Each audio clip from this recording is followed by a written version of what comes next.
कहाँ है डिफॉल्ट करने वाला मुल्क, कहाँ है महंगाई? मुखालिफिन इंतजार में थे कब मुल्क डिफॉल्ट करता है। वज़ीर आला पंजाब मरीम नवाज का नारोवाल में जलसे से खिताब बानी पीटीआई पर सख्त तनकीद करते हुए कहा कि अडयाला जेल से मिन्नतें हो रही हैं कि मुझे बचा लो। अडयाला जेल से खत पर खत आ रही हैं।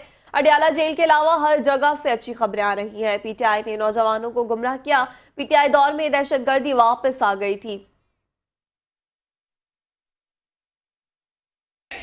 आपका सूबा आज साफ हो रहा है। कहा वो मईशत डूबने की बातें कि मईशत डूब गई, मईशत का बेड़ा गर्क हो गया। आज क्या खबर आती है कि अल्लाह ताला के फजलो करम से मईशत अब टेक ऑफ पॉइंट पे आ गई है।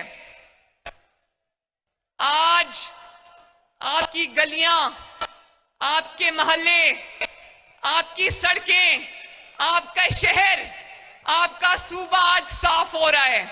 नारोवाल मुझे गवाही दो कि सुथरा पंजाब ने आपका नारोवाल चमका के रख दिया या नहीं?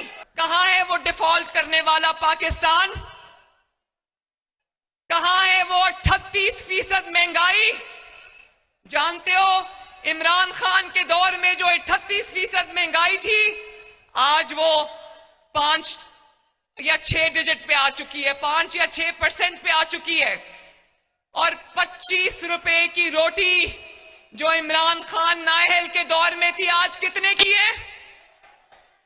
12-13 रुपए की रोटी है पंजाब में अल्लाह ताला के फजल से।